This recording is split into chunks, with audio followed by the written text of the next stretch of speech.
Baik, terima kasih.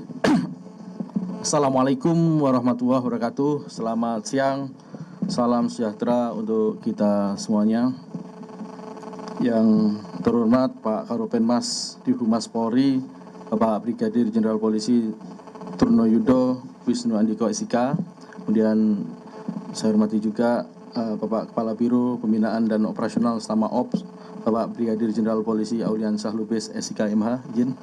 Kemudian Pak Kasubdit 3 Direktorat Tipiter Barreskrim Polri, Pak Kombes Pipit, serta rekan-rekan media dan seluruh masyarakat Indonesia yang kami banggakan.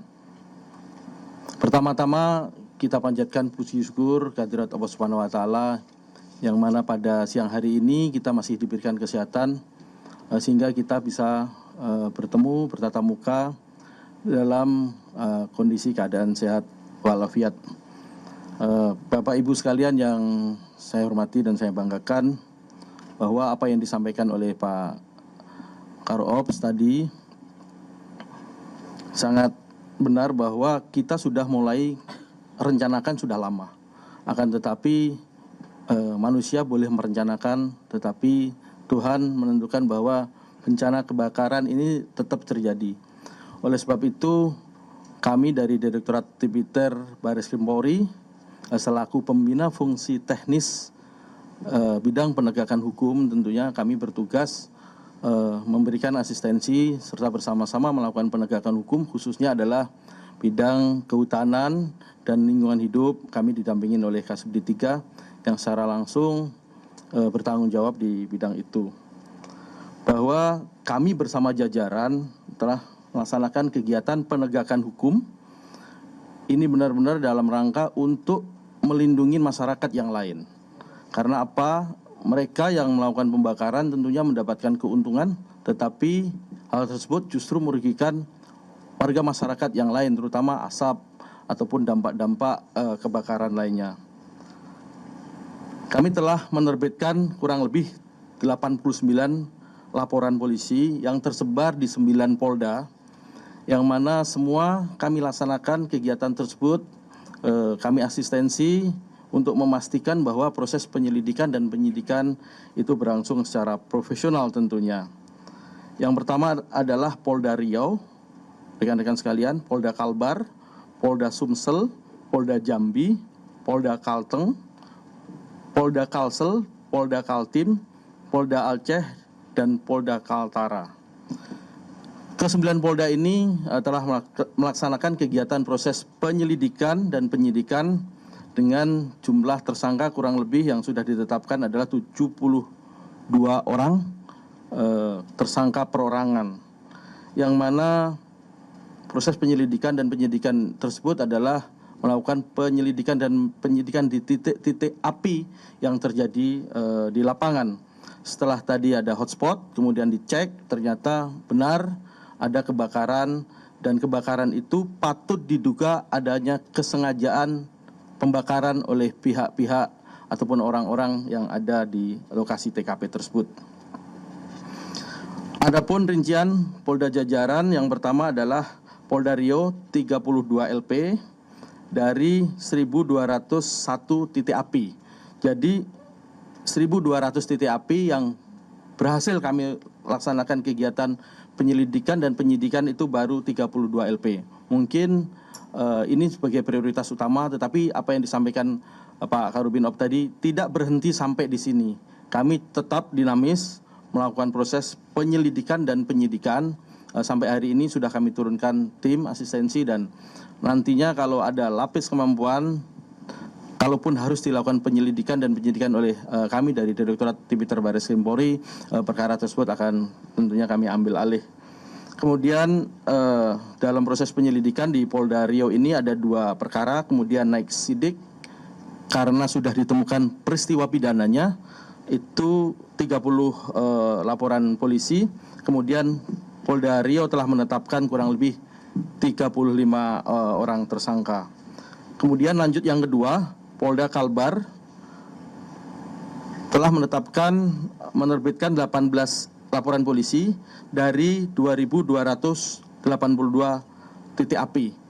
Ini sangat banyak memang, Dan rekan-rekan tahu kemarin Bapak Presiden dan Bapak Kapolri serta Panglima TNI secara langsung turun ke lapangan ke TKP kebakaran, dan memang di sana juga sangat banyak modus operandinya adalah 2 hektar dibakar oleh masyarakat, dan pembakaran ini tentunya sangat merugikan masyarakat yang lain. Kemudian Polda Sumatera Selatan 15 laporan polisi dari 618 titik api. Prosesnya adalah yang pertama proses penyelidikan itu 15 perkara, kemudian tersangkanya 17 orang. Kemudian lanjut Polda Jambi 17 laporan polisi dari 64 titik api, semuanya sudah proses sidik semuanya, kemudian penetapan tersangkanya adalah 8 orang. Kemudian kami lanjut Polda Kalteng 8 laporan polisi dari 203 titik api. Proses penyelidikan 2 perkara, proses sidik 5 perkara, kemudian tersangkanya adalah 11 orang. Lanjut, ke-6 adalah Polda Kalsel 3 laporan polisi dari 318 titik api. Proses penyidikan 3 perkara, tersangka 2 orang. Polda Kaltim 2 laporan polisi dari 243 titik api. Proses penyelidikan 1, kemudian proses sidik 1, tersangkanya 1 orang. Kemudian lanjut Polda Aceh 2 laporan polisi dari 71 titik api. Selanjutnya Polda Kaltara 2 laporan polisi dari 12 titik api. Kemudian Polda Kaltara melakukan penyelidikan 2 laporan polisi. Bahwa dalam penanganan perkara tersebut, penyidik telah melakukan penyitaan barang bukti sebagai berikut dari 9 polda tersebut, rekan-rekan ataupun Bapak Ibu sekalian. Yang pertama adalah 35 buah korek api, ini sebagai alat yang digunakan untuk membakar tentunya. Ini bukti bahwa memang terjadi kesengajaan untuk melakukan pembakaran, bukan apa yang disebabkan karena alam, dampak dari panas El Nino. Kemudian 2 botol plastik oli bekas, kemudian 2 buah botol plastik BBM jenis solar. Ini sangat jelas bukti kami secara valid menetapkan proses penyidikan dan menetapkan tersangka ini berdasarkan alat bukti secara profesional.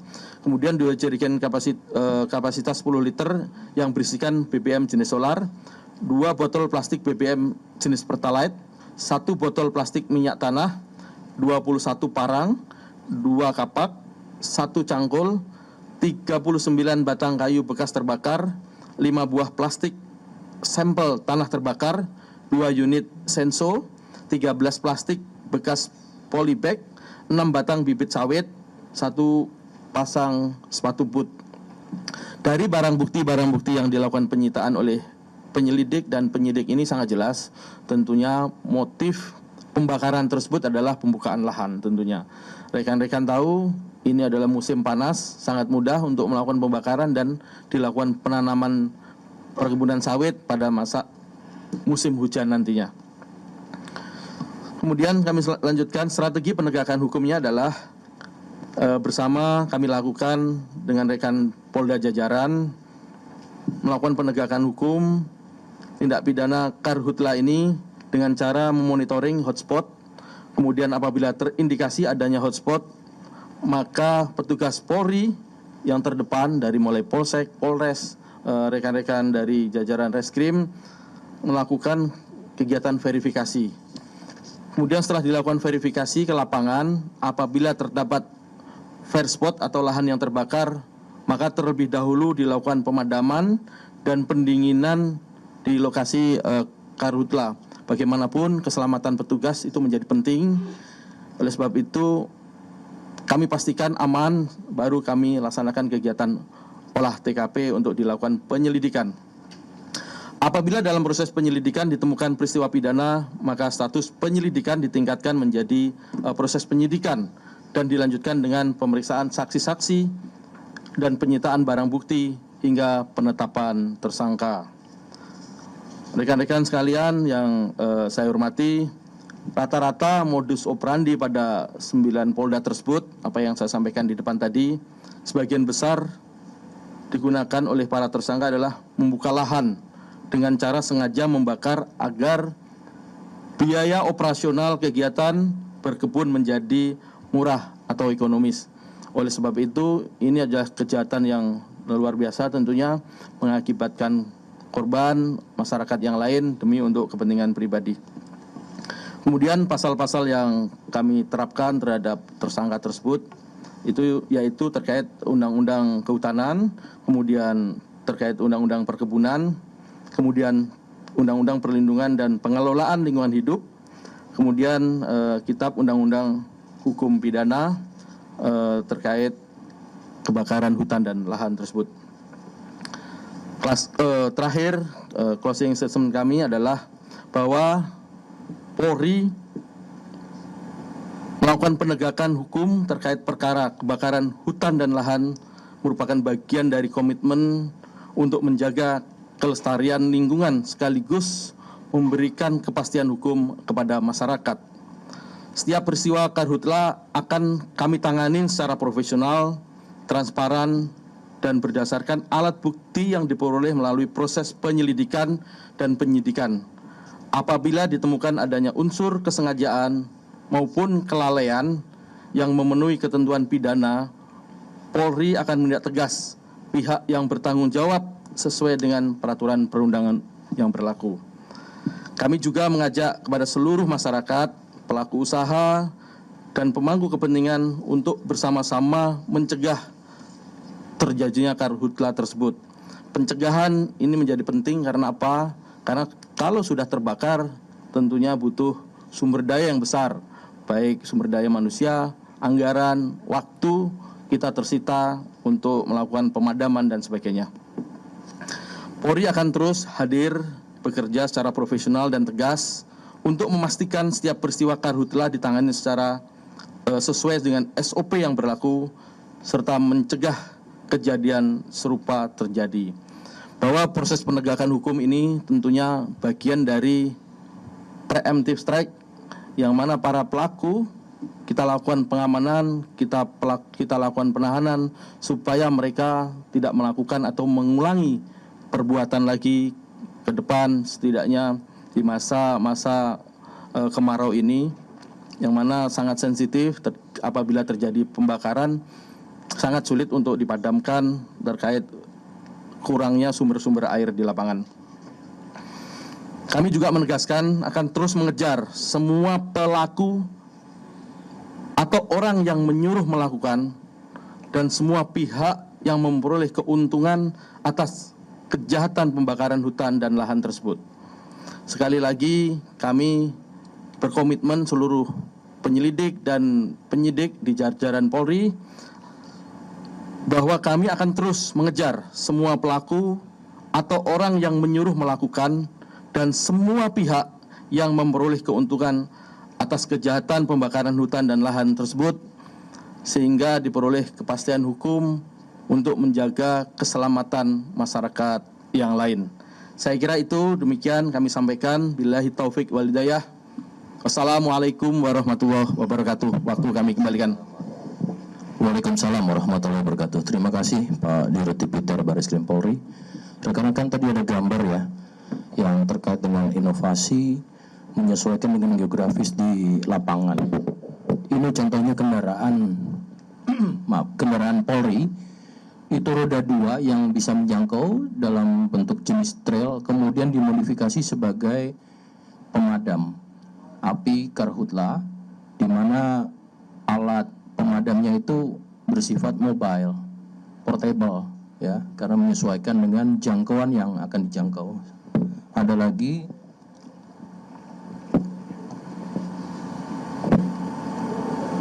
ini juga jenis ATV 4 roda yang kecil, kemudian juga digunakan secara modifikasi untuk menjangkau sampai dengan ke seluruh daerah potensi-potensi kerawanan karhutla.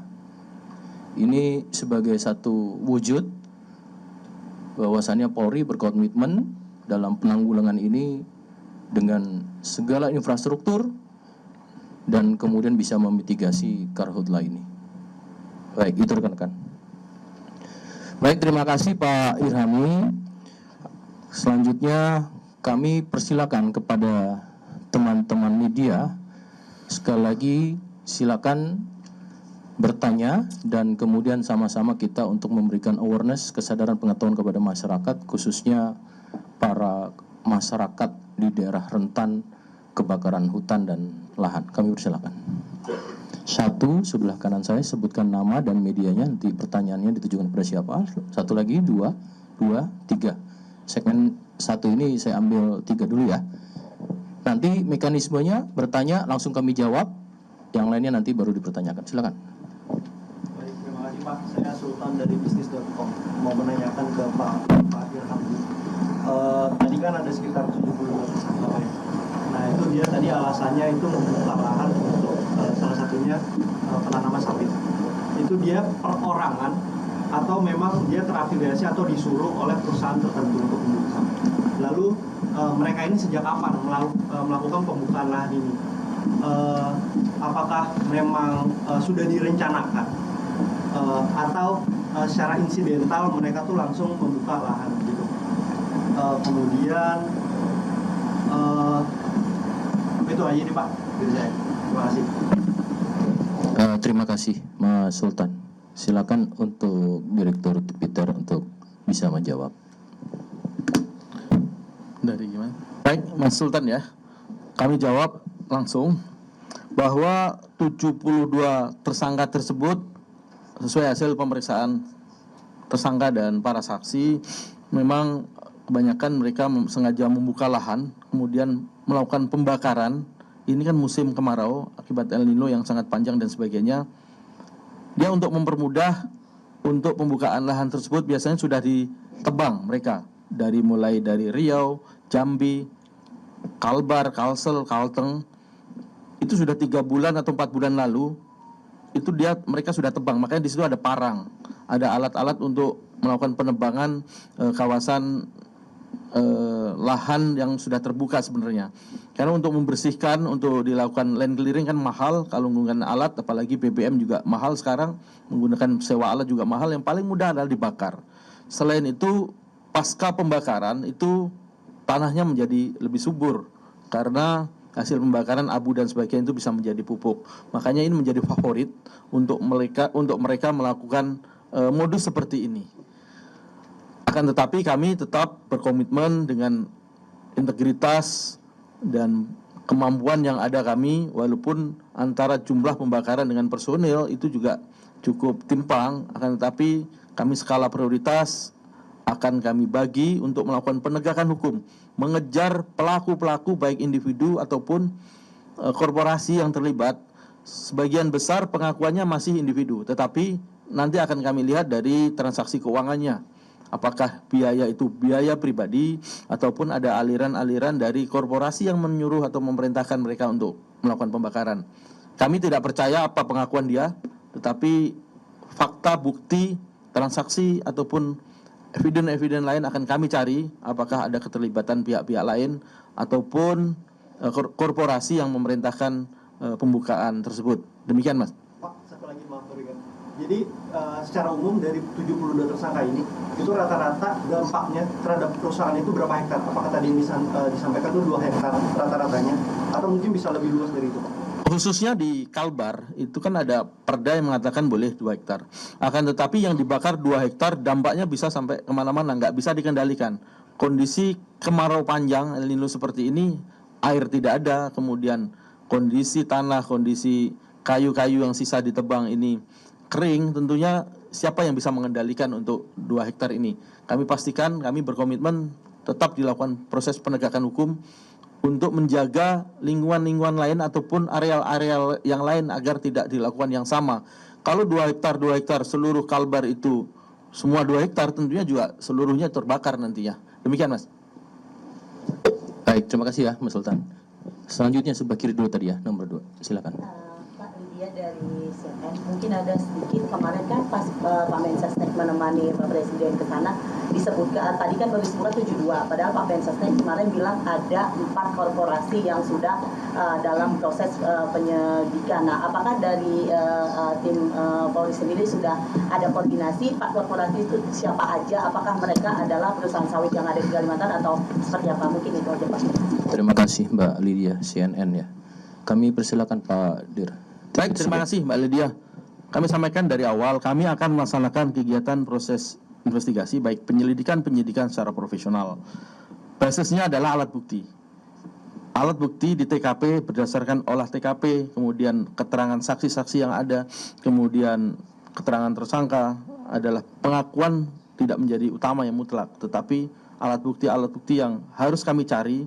Kami kelebihannya penyidik adalah bisa geledah, bisa nyita, bisa koordinasi dengan PPATK untuk mencari arus ataupun aliran transaksi keuangan. Tentunya dia membakar tidak akan mau gratis, pasti ada pemodal, pendana, pasti diberikan uang itu dari mana, itu yang kami cari.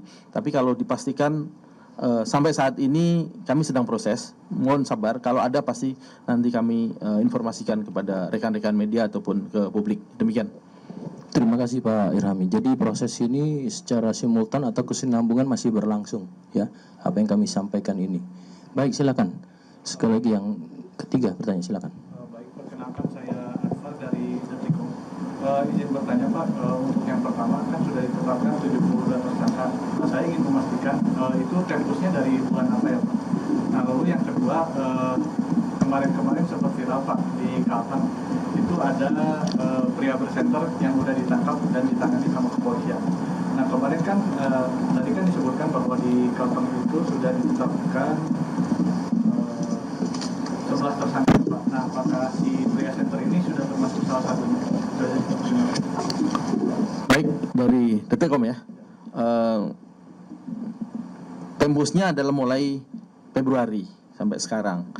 Sebenarnya kita kan sudah menyiapkan, mengantisipasi kegiatan-kegiatan pada saat kemarau panjang seperti ini akan terjadi. Kemudian apa yang disampaikan tadi, yang kedua tadi terkait yang pria presenter itu sudah masuk, sudah disidik dan ditetapkan tersangka. Demikian. Cukup ya Mas Harpar. Baik, saya buka sesi kedua. Segmen ini 3 penanya, silakan. Cukup, rekan-rekan? Oh, ada satu di sebelah kanan saya. Silakan, Mbak. Baik, Christine dari Kompas.com mau bertanya terkait penyidikan sementara, apakah ada indikasi dari pemerintah ataupun dari lembaga penegak hukum yang ikut andil? Tadi kan sebut sudah ada 3 bulan sebelumnya, mungkin ada perizinan ataupun gimana dari pihak kepolisian, penyidikannya bagaimana? Terima kasih Mbak Prisi dari Kompas.com. Ulangi Mbak. Ulangi pertanyaan yang spesifik saja langsung. Ada juga dari lembaga penegak hukum yang terlibat dugaannya terkait dengan perizinan, tadi kan 2 hektar atau izinnya serampangan atau bagaimana, ada indikasi? Baik, berbicara 2 hektar itu khusus di Kalbar, memang ada perdanya di sana. Walaupun sudah dilakukan pencabutan dari ada aturan baru yang mengatakan tidak boleh mulai kemarin. Oleh sebab itu 2 hektar ini kami mohon untuk rekan-rekan masyarakat Kalbar juga tidak dilakukan lagi. Akan tetapi pertanyaan dari Mbak tadi terkait penegak hukum dan sebagainya, aparat ataupun pejabat-pejabat sampai saat ini belum ditemukan. Tetapi kami masih dinamis ya. Tentunya alat bukti kami basisnya adalah alat bukti. Alat bukti di TKP itu apa? Orang, keterangan saksi, kemudian petunjuk-petunjuk transaksi keuangannya. Ini sedang kami kejar tentunya. Tidak berhenti di sini. Tidak berhenti pada aktor lapangannya. Tetapi kepentingan dari kegiatan pembakaran itu untuk apa? Untuk siapa? Itu pasti akan kami kejar sampai tuntas. Demikian, Mbak. Ya, jadi untuk yang tadi disampaikan ada pencabutan itu ada surat edaran nomor 16 tahun 2026 ya dari Menteri Lingkungan Hidup tentang larangan pembukaan lahan dengan cara membakar. Mungkin ini juga bisa disosialisasikan oleh teman-teman semua kepada masyarakat. Satu lagi Mbak, silakan. Silakan Mbak. Sejauh ini apakah sudah ada korban jiwa yang teridentifikasi serta apakah ada kerugian gitu atas kebakaran lahan yang ada di beberapa wilayah. Terima kasih. Baik, untuk kerugian baik itu fisik, kesehatan, dan jiwa, ya tentu ini nanti secara ranahnya kami akan rakor, ya, melihat dari dampak kesehatan mungkin dari di bidang Kementerian Kesehatan, ya, dengan pemerintah daerah, dan juga terkait dengan kerugian material lahan, tentu kementerian terkait, stakeholder, ini akan kita sampaikan. Namun ranah yang kami sampaikan di sini adalah bagaimana proses penegakan hukum ini bisa efektif dan kemudian dalam proses mitigasi bencana yang sudah ada, khususnya karhutla, bisa teratasi, terkendali, dan kemudian kembali pada kondusif. Itu Mbak Intan, ya. Silakan satu lagi. Siapa Mas? Silakan. Saya langsung dari para tersangka ini, dari penyidikan dan penyelidikan, para tersangka ini memang individu atau memang ada komunikasi dari tersangka satu ke tersangka lainnya, Pak? Maksudnya jelajahi cara baru mendapatkan informasi. Download Metro TV Extend sekarang.